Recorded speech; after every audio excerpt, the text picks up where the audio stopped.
Good afternoon, everybody, and welcome to Live at 4 on this Tuesday. Danica Lewis with us again while Mark continues his vacation. Thanks for your help. Of course, we're looking very patriotic today, accidentally. we noticed this in the dressing room. We're like, oh, true. So well. And yesterday we looked like Skittles. I know. The primary Just keep colors. it coming. A little later this hour, we're going to be taking your calls for Lisa Briggs from the Bruce Company. If you have a plant or gardening question, we'll let you know when it's time to call in. But here's what's making news today. The UW system says it needs lawmakers to approve a more than $1 billion investment for repairs and renovation projects. Eric Franke is sharing arguments from university leaders. If you don't already have a lock keeping your stuff safe during a workout, Amanda Quintana is talking about an uptick in car thefts at area gyms. And the president continues his trip overseas. We'll bring you to London, where he talked about everything from Brexit to tariffs on Mexico.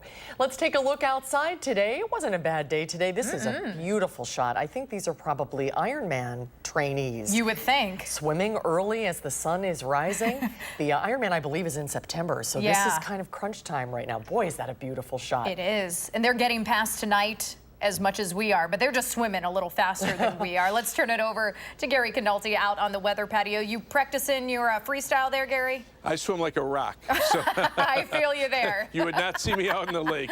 And you probably wouldn't want to be out in the lake later on tonight because there is the potential for some strong to severe thunderstorms. Storm Prediction Center has southern Wisconsin under a slight risk of severe thunderstorms and an enhanced risk to the north and west of us through much of northern Wisconsin into eastern Minnesota, where there could be the possibility for a little more widespread wind, strong wind damage. There's already a severe thunderstorm watch from much of eastern Minnesota, and you can see thunderstorms sweeping through the Twin Cities. A few thunderstorms in northeastern Iowa pushing into southwestern Wisconsin have really started to diminish over the last hour. Temperatures right now are generally in the middle 70s here, but dew point temperatures have climbed into the lower to middle 60s, a few places around 70, including Decorah, Iowa, and Mineral Point. So it is feeling more humid, and that's what will fuel the thunderstorms. Look for the best chance of thunderstorms after about 10 or 11 o'clock tonight through midnight and then into early tomorrow morning. Low temperatures will drop into the lower 60s, but once the storms clear out tomorrow morning, look for some sunshine and high temperatures in the lower 80s, and it looks like nice weather will continue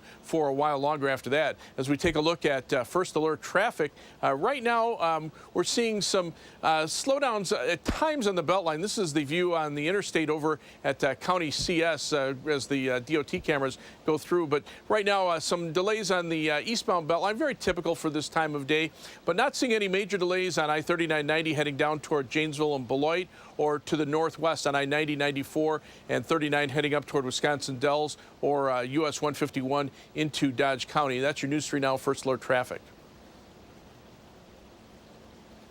Thank you, Gary. We'll check back in just a little while. First at 4, UW system leaders make their case to lawmakers about building projects at campuses across Wisconsin. The governor asked for more than $1 billion for those projects. Eric Franke has the latest on how lawmakers are considering his request. Eric? Well, Danica and Susan, this is a capital budget discussion. It's all about facilities, things like upgrading classrooms, building renovations, even historic Camp Randall Stadium and the Kohl Center. Republicans on the State Building Commission earlier this year rejected the capital budget in its entirety. While speaking today in a dated agricultural hall lecture room, a building more than 100 years old, UW leaders say that system-wide infrastructure is aging and facility upgrades are needed to attract, train, and retain talent for the state's workforce. If we're going to meet employer demands and to create a vibrant economy in this state, we need facilities that allow us to attract talent, retain talent, and develop talent in this state. And that's what we're talking about right here. Now, you'll remember, just last week, Joint Finance approved an operating budget that was less than half of what the campuses had requested. Cross at the time calling it a kick in the shins. He says another challenge that is a big part of all of this is that many buildings system-wide were built all at the same time, some of them 50 years ago or more, and they're all decaying at the same rate. So they want to take advantage of donor gifts here as well, and they need to act now. Joint Finance may take up this $1.1 billion consideration as early as next week. Danica, Susan? Certainly something to be continued. Thank you, Eric. You're welcome. An 18-month-old Lake Delton child fell out of a second-floor window and suffered only minor injuries. It happened on Saturday after neighbors called police after watching young children throwing toys out of the window. They thought the kids might be in danger. Police told the family to make sure they closed the window, but the kids managed to get it open again, and the 18-month-old fell out. The incident has been reported to Child Protective Services. Madison police are noticing a new trend, cars getting stolen from local gyms. Amanda Quintana is here with more on how it's happening and how you can avoid being the next victim. Amanda? Yeah, well, since May 11th, there have been at least 8 cases in our area where a woman steals keys from the women's locker room and takes off in a car. Planet Fitness and Princeton Club locations have been targeted. Cars have been taken from at least 5 different health clubs in the area, 6 from Madison and 2 from Fitchburg. Each time, the criminals are doing the same thing. All of these are the same types of cases in that we have a young woman or young women somehow getting themselves into locker rooms of fitness centers, and then they go through lockers that are unlocked and they look to take car keys, credit cards, and cash. They get out to the parking lot. If they can, they're going to steal the car, and then they're going to use the credit cards to go on a shopping spree. MPD wants to raise awareness, reminding people to lock their stuff up in a locker. They also want to see gym goers and employees be more vigilant and look out for thieves. Although police are actively working with the gyms to identify the person or the people who are doing this, they have not made any arrests yet. Now, a couple of those cars have been recovered, but still there's a few out there. They must have surveillance video at these gyms, I would think, right? Yeah, so a lot of them, it looks like they have them outside. The ones inside, I know a woman I talked to said she tried to see the surveillance footage, but it's a privacy thing. Sure. Right. So it's hard to tell. You got to lock your locker. That's about all you can do. Yeah. Yeah, good advice. All right, thanks, Amanda.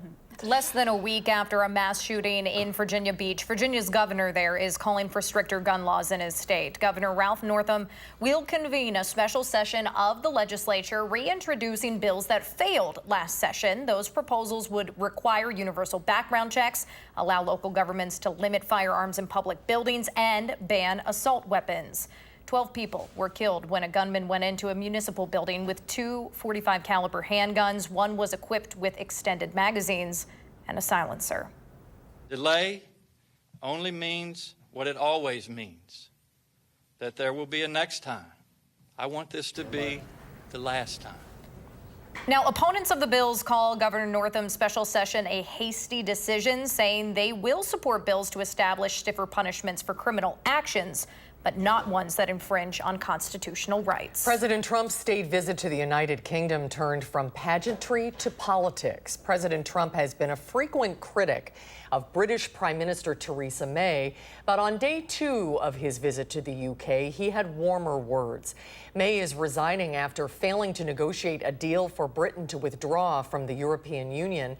Although President Trump complimented her efforts, both leaders spoke of their country's special relationship. She's probably a better negotiator than I am. I think you deserve a lot of credit. I really do. I think you deserve a lot of credit. It is a relationship we should build on. It is a relationship we should be proud of. While official business was underway, anti-Trump protesters hit the streets with signs and costumes. President Trump has a full schedule before he heads home: dinner with the Prince of Wales and Duchess of Cornwall, and then a series of events to mark the 75th anniversary of D-Day. President Trump may be overseas this week, but back in Washington, Congress is challenging him on several fronts, from his proposed tariffs against Mexico to a growing drumbeat for impeachment proceedings. Nicole Killian has the latest from Capitol Hill.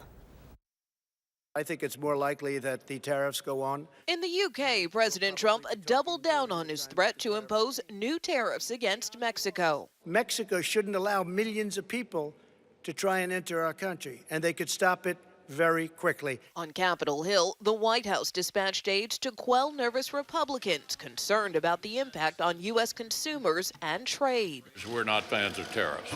We're still hoping that this can be avoided. Some GOP lawmakers have been discussing ways to block the tariffs from taking effect. The president called it foolish. I want to be supportive of the president, but my honest opinion is that the short-term gain is not worth the long-term pain.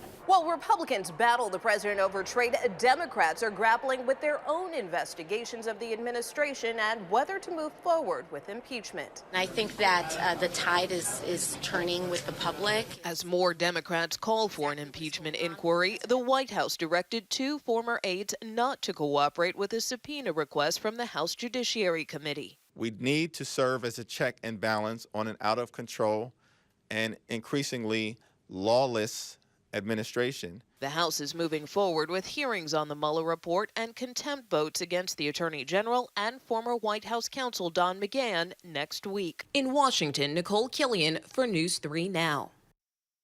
Meanwhile, Mexican officials are on Capitol Hill meeting with lawmakers on the president's proposed tariffs. The Mexican delegation will meet with Trump administration officials, including Secretary of State Mike Pompeo, on Wednesday. The White House is putting significant restrictions on travel to Cuba. The Treasury Department announced Americans are no longer allowed to take so-called people-to-people trips to the island.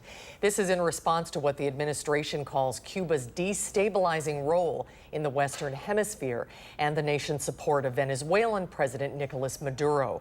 Private and corporate flights and boats will also be denied travel.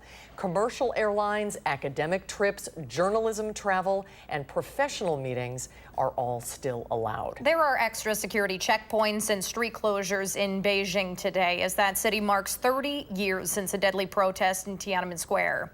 It's still unclear just how many people were killed when Chinese tanks crushed a student-led protest calling for political freedom. Many young people there don't know about the massacre because it's been taken out of textbooks and off the internet in China. Still, students in Hong Kong held a moment of silence today. U.S. Secretary of State Mike Pompeo paid tribute to the protesters years ago, saying their courage inspired future generations. There's more to come today at 4. When we come back, a new study reveals what you should look for on the label when you're choosing a probiotic. That's right. We'll find out what is important and maybe what's not. That's after the break.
If you take a daily probiotic supplement, you might want to take a very close look at the label. A new study finds labels on many probiotics do not give customers the information they need to make an informed purchase. New research from Georgetown University Medical Center examined the labels of 93 different types of probiotics commonly found at drugstores. That study revealed only 33%, so a third of the probiotic labels, could be linked to health benefits supported by clinical evidence, and many lacked basic information consumers need to make an educated choice. Often they wouldn't list a dose, they wouldn't list a strain. This is not illegal, but it's just not helpful for people to know if there's evidence or not.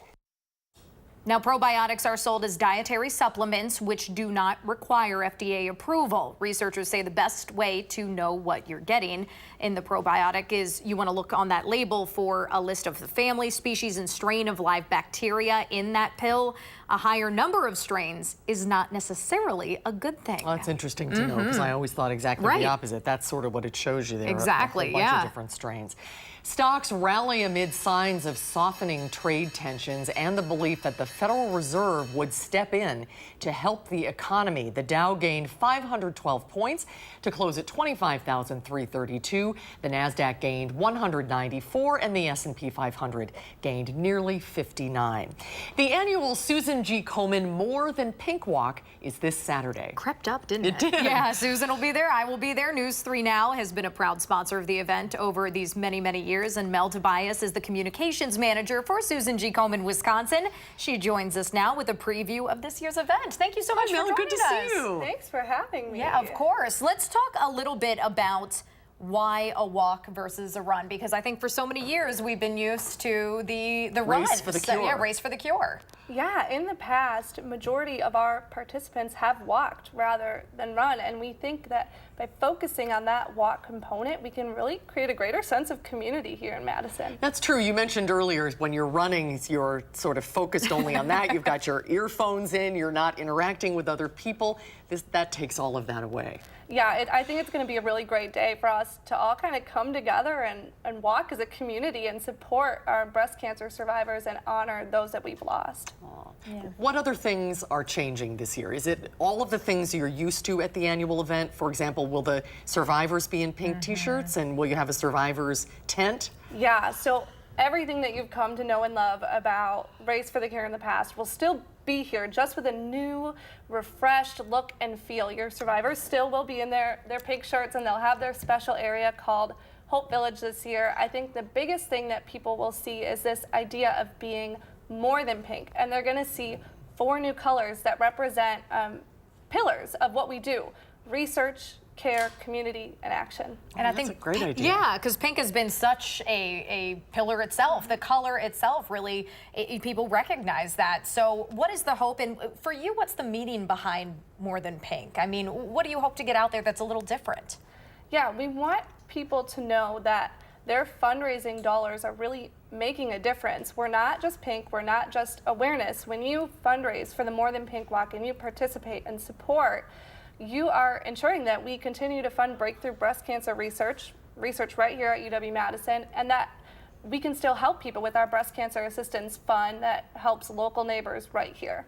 And whether you are a breast cancer survivor yourself or you know someone who is, it is such an inspiring, awe-inspiring thing to see the sea of pink there, and how many women and men as well that this affects, how many families it affects. Yeah, it really does, and unfortunately, 1 in 8 women, you hear that statistic, are affected by breast cancer, and this is a great day for those survivors and people with metastatic breast cancer to come together as a group, and then for all of us to honor them and love on them, which is great. 2,000 people already registered, you said? Nearly 2,000. We're aiming for it. How far is the walk this year? Yeah. So there's 2 options. There's a 1-mile route, and then if you're a little ambitious, there's a 2-mile route. That's awesome. And then are you doing something special? You mentioned the metastatic breast cancer community. Is there something special Saturday for them as well? Yeah, so something you'll see a little bit different is our those living with metastatic breast cancer, they'll have a different colored shirt. It's kind of a deep purple. and there'll be a point in the opening ceremony where we really honor them along with our survivors. Oh, that's wonderful. That's fantastic, because those women go through so much, and it is that the balance between surviving and living and surviving in that way. So let's make sure people know what's going on Saturday real fast before we say goodbye to Mel here. It is the More Than Pink Walk Saturday at Willow Island at the Alliant Energy Center. Registration and t-shirt pickup starts at 7 a.m. Opening ceremonies and the walk start at 9 a.m. and we will have live coverage during the 8 a.m. News 3 Now Saturday morning program. You can also go to colemanwisconsin.org for more information. Let's get to 2,000 at least, right, Susan? Oh, that's right. Yeah. That's the goal. We're proud to be a part of it. It's always such an inspiring event every year, Mel. We're really looking forward to it. Charlotte Deleste will be there with us as well, so we'll see you on Saturday. Can't wait to have you guys join us. Thanks so much for coming. Appreciate Thank it. you so and we much. have a lot more information about it, by the way, on our website as well. Yeah. Channel3000.com. A whole lot. We'll be right back. Jinx. You're watching News 3 Now, live at 4.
Hi, Mom. Hi, babe.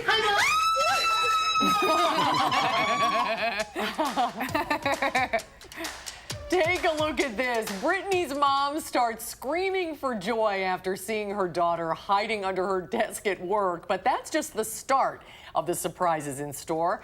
They made it back home after this long hug where Brittany gave her mom a card with a scratch-off heart, and she started screaming a second time after realizing the card reveals that her daughter is pregnant. Brittany's husband is in the military, and they've been trying to get pregnant for a year. and they finally got the good news. Oh, that's so sweet. That is so sweet. That's what I was hoping to do when I surprised my mom for Mother's Day. It didn't quite go like that. It wasn't that kind of scream. Well, did you hide under a desk? I think that's the key. Yeah, exactly. All That's right. Planning went into that. Exactly. All right, here's something we definitely don't recommend doing right here. A man identified as an urban climber scaled one of the tallest buildings in the Polish capital over the weekend. Yeah, that's him, little Spider-Man guy. He is making his way up the 550-foot high Marriott Hotel, and he's doing it without ropes, people. An eyewitness captured that climb on her cell phone. The climber suffered consequences for his quest once, yes, he made it to the top, so we should mention that. People below cheered, but he was arrested for causing a public disorder. It's hard to see from this distance, but it doesn't look like he has anything on his hands or No, feet, he doesn't. right? That's He does. He's, I mean, he's just terrifying. using his fingertips and His spidey senses. I don't know. No, thank you. Thank goodness he made it all the way up. Yeah, public disorder. Yeah. Now, we're going to be watching the weather later tonight. Yeah, huh? there's some thunderstorms already out in Minnesota that are heading our direction, and we could see some stronger thunderstorms at least for tonight. But after that's done, I think we've got a lot of nice weather ahead. So, of the full first alert forecast in just a couple of minutes.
Well, it's been a mild day today across southern Wisconsin. We had some rain earlier, and the clouds kind of cleared for a little bit. You can see this clearing coming in over southern Wisconsin, and now we're starting to see some more clouds as a cluster of thunderstorms that moved out of eastern Iowa just kind of dissipates over southwestern Wisconsin. But the blow-off tops, the cirrus clouds, have moved over at least the Madison area for time being, but it's starting to clear again farther out to the west. So right now, if we look at at Doppler track, you can see that what's left of those showers and thunderstorms thunderstorms, you can see how quickly they diminished as they pushed into southern Wisconsin. That's an indication that there's a lot of warm air aloft. We call that the atmosphere being capped. So that tends to suppress thunderstorm development. Farther to the north and west, it's a different story. This area up around the Twin Cities into northwestern Wisconsin under a severe thunderstorm watch right now until 8 p.m. And it remains to be seen how these thunderstorms will react. The first batch may travel to our north and just kind of dissipate, and then see another round of thunderstorms that will move through this area along with the cold front probably later on tonight into early tomorrow morning. Now, fortunately for us at that time, the atmosphere is cooling down a little bit, but the severe weather potential is there. The highest severe weather potential is going to be with that cluster of storms moving through the Twin Cities area, because this area here really hasn't been worked over yet. There hasn't been a lot of rain, so the atmosphere is still pretty warm. So there's an enhanced risk of severe thunderstorms, that there could be a line of thunderstorms that sweeps out and causes a little more widespread wind damage potential. Southern Wisconsin, again, the thunderstorms getting here a little bit later at night limits the severe weather potential a bit more, but hail and high winds would be the main threat from any strong thunderstorm, as well as some brief heavy rain. The live view from the Queen Bee Radio Skycam in Platteville shows at least a few breaks in the clouds as those thicker clouds had moved through southwestern Wisconsin. The WISC Skycam, this is looking out toward the south, shows a little bit of clearing in a couple of spots. Our high temperature today, 75 degrees. That's right where we should be. Low temperature, exactly normal, at 52 degrees. And then right now our temperature is 75 degrees with mostly cloudy skies, a little bit of sun peeking through. Winds out of the south-southwest at 11. Dew point temperature is starting to come up. It's at 63 degrees. And southwestern Wisconsin seeing a little more humidity closer to the warm front. In fact, right now temperatures are in the 70s over much of Wisconsin. Farther out to the west, though, notice how they jump up into the 80s. So this is one area of instability. Another area of instability is up in northern Wisconsin. Dew point temperatures are in the lower 60s here, but notice over parts of northeastern Iowa into southeastern Minnesota, those dew point temperatures are getting up close to 70 degrees. That's pretty humid. So what's happening is the winds generally out of the south and southwest. That's why that area of significant moisture is moving up into north central Wisconsin. That's why the higher severe weather potential is up in that area. But we also have wind shear, winds near the ground from the south, winds aloft from the west. So that kind of acts like almost like think of an engine, with the fuel being provided by the southerly winds bringing in the moisture from the south, and the exhaust, the jet stream, blowing it out the tops of the thunderstorms. So that's why these thunderstorms, you can see how quickly they developed as they pushed into the Twin Cities area, and they're starting to form these narrow lines. Again, that brings the possibility that there could be some strong to severe thunderstorm activity there. Eastern part of the country, though, pretty quiet. We're not seeing that big widespread severe weather pattern like we saw a week and a half ago. And you can see while the jet stream pattern still dips down and keeps the west generally a little cooler than the east, for the most part, we're not seeing those big widespread areas of severe weather. But again, the severe weather potential today is concentrated up in our part of the country. There's the cold front that's triggering these thunderstorms that moves through the Twin Cities area. That warm front is actually kind of the leading edge of a little more humid air. And again, on the other side of that warm front, temperatures are in the upper 80s to lower 90s. But with the warm air aloft, that also prevents the thunderstorms from forming. So they're mainly in the vicinity of those fronts. You need enough air to get lifted up. And between that and the dew point temperatures that are up in the upper 60s and lower 70s, that's where the greatest threat for severe weather will be, at least over the next few hours. And then again, we'll have to see how that heads down in our direction. So for tonight, look for a low of 63, partly cloudy skies this evening, then thunderstorms developing overnight. Some of those could have gusty winds and hail. For tomorrow, any thunderstorms will end early, and then it turns partly sunny and warm. High temperature topping out at 82 degrees, and with a wind shift to the northwest, it'll probably be a little less humid. So for this evening, those partly cloudy skies give way to thunderstorms. This is near midnight. You can see the first batch coming through, another line coming through. By early tomorrow morning, they're off to the east. Skies start to clear. Temperatures jump up into the 80s. Low temperatures tomorrow night stay in the upper 50s. There could be some areas of fog. And then on Thursday, look for high temperatures in the mid to upper 70s. Rainfall amounts, it's going to be spotty. Areas that have heavier thunderstorms could see over an inch of rain. Some other areas might not see very much at all. As we look at the 7 to 10 day forecast, notice it's actually looking pretty good. Sunshine returns for Thursday, Friday, and much of Saturday. There's a chance of a thunderstorm Saturday night into Sunday, and from late Tuesday into Wednesday of next week, but even those are just chances. So it's possible some of those periods could stay dry as well. We need those dry periods. You know, the farmers having to deal with the water in their fields. I mean, we're already into June, so we need some of that dry weather to get rid of the standing water around. So just have to get through tonight. Get through tonight, and then I think we're looking pretty good after that. Awesome. Awesome. Good to hear. Thank you, Gary. You're Thanks, welcome. Gary. The Council of Fashion Designers handed out their Oscars of Fashion last night at the Brooklyn Museum. Surprise, surprise, Susan and I did not receive one, neither did Gary. The Fashion Icon Award went to Jennifer Lopez for her long-standing and global impact on fashion. According to that group, previous winners have included Naomi Campbell, Beyonce, Johnny Depp, and Rihanna.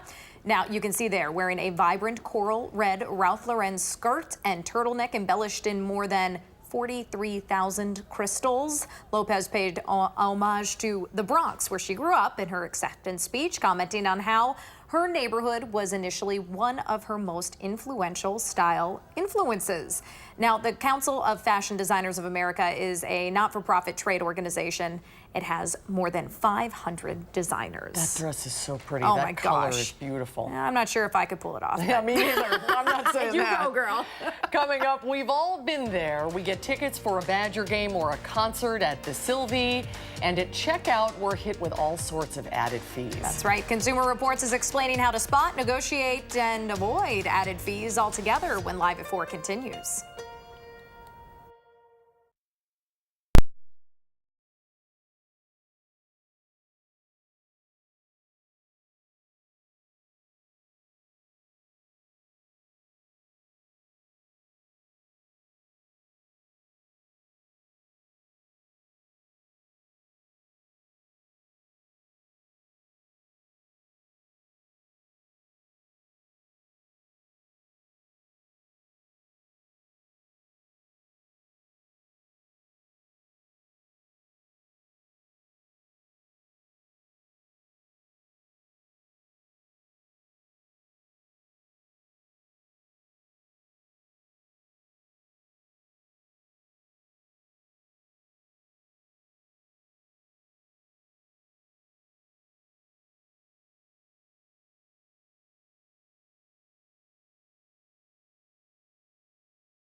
Well, you would never want to pay more for something than the advertised price. But these days, that's exactly what's happening to consumers when they buy something and then discover the added fees. Leah Linscheid in Consumer Reports is coming to the rescue with ways to avoid those extra fees altogether. Carol Begnosh and her husband Brian love everything Virginia Tech. We are huge Hokie fans. It only makes sense. It's where they met and where they both attended college.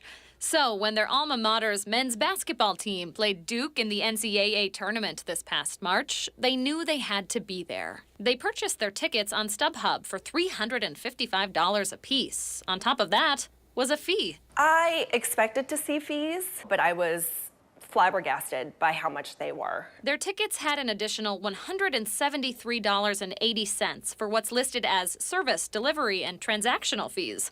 And the Begnoshes aren't alone. From cable TV fees to banking fees to airline fees, Consumer Reports heard from nearly 3,500 Americans who were angry about the growing number of fees on their bills. A common theme, added fees are annoying and costly. Companies are doing everything they can to make their prices appear lower to bring those consumers in the door.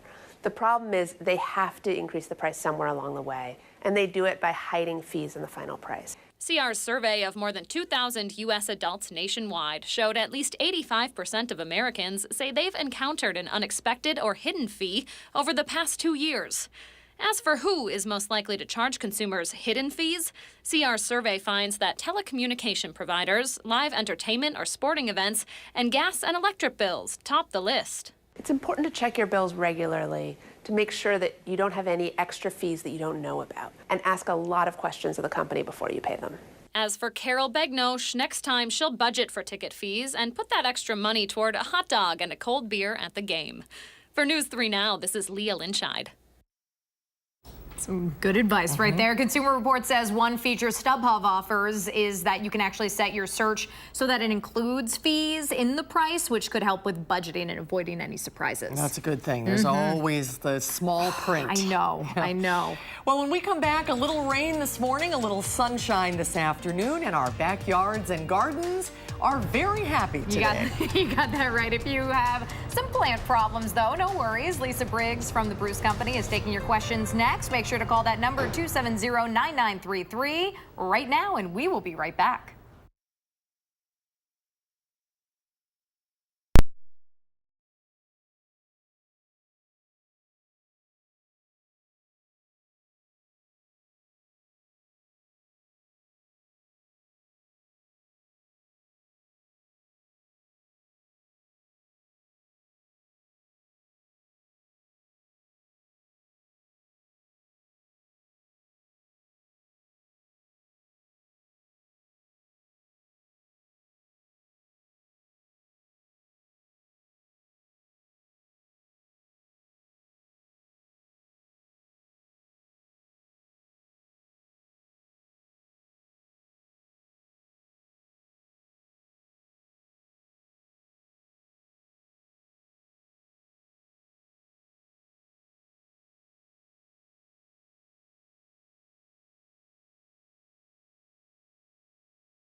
Well, it's a busy day on the belt line right now.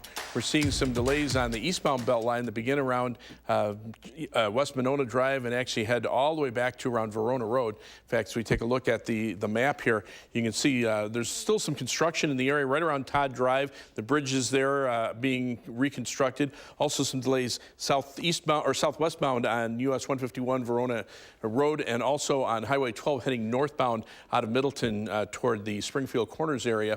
Right now, as far as travel times are concerned, we're seeing about a 26-minute commute on the belt line from University Avenue to the interstate, 17 minutes back in the westbound direction, 28 minutes down to Janesville on I-3990, 18 minutes to Sauk City on US 12, and 19 minutes to Sun Prairie on US 151. That's your News 3 Now for slur traffic. All right, thank you, Gary. Lisa Briggs joins us live today from the Bruce Company to take your garden and plant calls. Again, that number, 270-9933. Lisa, how you doing today? Hi, Lisa. I'm good. How are you guys? Not too shabby. We're great. We're going to get right to the phones, okay? Because a lot of people are waiting to talk to you. And we'll start with Ellen in Platteville. Hi, Ellen. What's your question?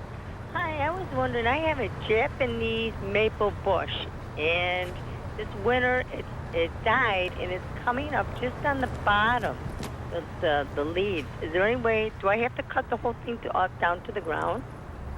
You know, I'm a huge fan of Japanese maples, and I have been waiting on mine. Lots of them are not leafing out yet. I'm going to wait till after Father's Day and see what pops along those stems. So I would advise that you do that. All right, thank you for calling. Is that what you're holding there, Lisa?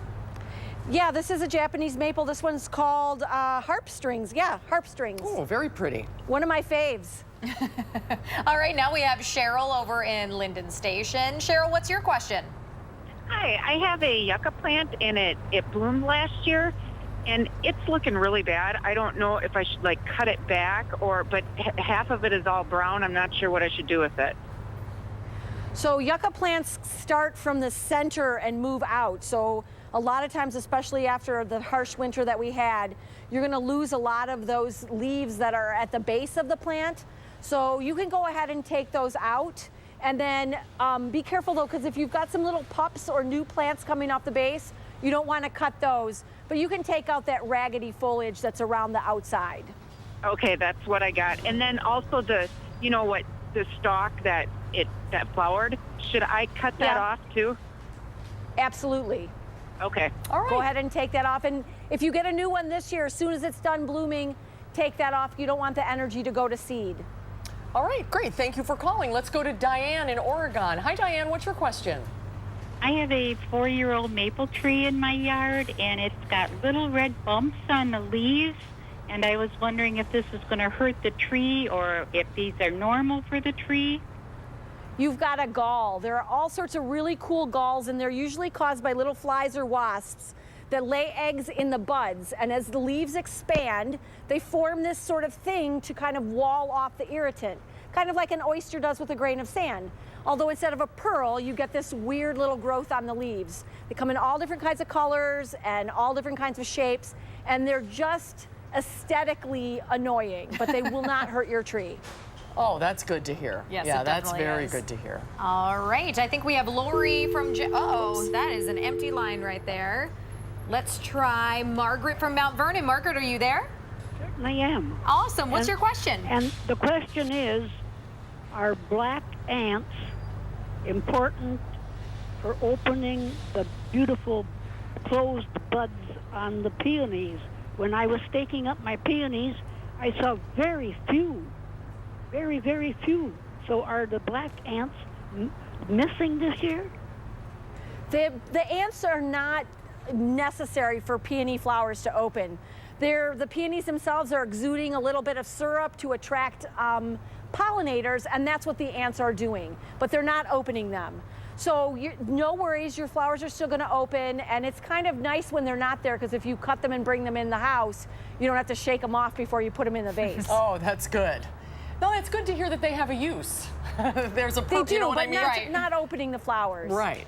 Okay, let's go to Edith in Madison. Hi, Edith. What's your question? Hi. I have a couple of burning bushes, and they're not getting green. They're still like sticks. Is there something wrong? Yeah. Well, I think with the burning bushes, it was probably all that water that we had with those storms in August and September. Burning bushes really resent having wet feet, and if they were in an area that stayed really wet, the soil would compact, and so then that gave them a little trouble getting through the winter. Again, no, with burning bushes, you can cut them back pretty severely and they will come back from the roots. So I'd give them another couple of weeks, and then if you still don't have anything, then go ahead and cut them back and see if you can get some new growth coming up from the base. All right, very good. So we have Sharon now from Beloit. Sharon, what's your question? Yes, I have a green shamrock, and it's done well all winter long. And then just in the spring, it started getting white spots all over it, and all the leaves started to curl and turn brown on the edges. Well, shamrocks or oxalis, they need a little bit of a dormancy period. So what I would do with yours is put it outside and let it get some morning sun, keep it well watered, maybe a little bit of fertilizer, and see if you can get it to be perked up a little bit. Okay, now what are the two different kinds you have there? These are two, this is what we would call a shamrock, only it's a purple variety. Oh, okay. And then this is oxalis. We use a lot of these for annual pots or as bedding plants. Really nice. But they're from the same family. Well, a dry spell coming up here, so that's good news for everybody out there. Get some time out in the garden. You have a pretty nice office there, Lisa. Not a bad place to be spending your day. It's not half bad. Well, that's all the time we have for your calls, everybody. Thanks so much for calling. Thanks, Lisa. Thanks for your time. We'll see you next time. See you later. All right, we'll be right back.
Watching some storms on the radar. Yeah, things pretty quiet around here, but the radar tells a different story.